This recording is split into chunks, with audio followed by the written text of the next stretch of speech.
我不允许还有人没听过03的变身音效。03 Driver. 03 Jump. Let's give you power. 03 Ride. 1 Prediction. 2 Intelligence. 3 Circle. Go beyond. 1, 2, 3. Kamen Rider. 03. Is there arc?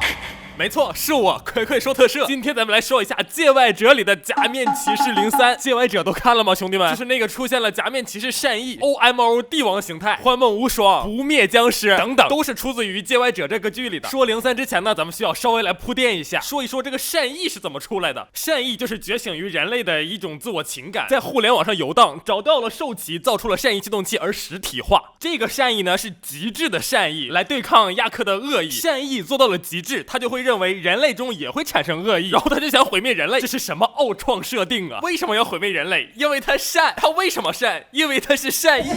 之后他就虐了亚克千百遍，直接给亚克整懵逼了。然后这时候泽亚呢就跑过来和亚克连麦，俩人搁一起交流了一番，突破了第3起点，变成了假面骑士03，一个超高算力的巨型计算机。两个人工智能搁一起打架，比的就是算力，依靠着算力压制。其实亚克和泽亚的本质呢也是个打印机，能打印出各种系列灵异的武器，甚至还学习了慈母力的祈愿之力，能徒手戳人。灵异系列的武器呢也在这里大露了一下拳脚，导致现在灵异的武器玩具的价格又有一点点涨价。善意界外这里第一笔就是03给的，对此我只能说表现平平。继1店剧场版之后，老千的千位劫持者含金量还在上升。03对善意的这场打戏呢真的很精彩，建议大家去搜一下原片看一下。在这集视频以后呢，我就要化身成为03锤了。如果大家呢不在评论区阻止我一下，我相信我接下来可能会造谣。快点来说一说03的缺点吧。就别的不说，这带感的待机音效，这帅气的皮套，虽然玩具是翻模02的，皮套呢是拼凑的，但是这不影响我成为03的脑残粉。Hello， 大家好，我是葵葵说的社，咱们下集再见。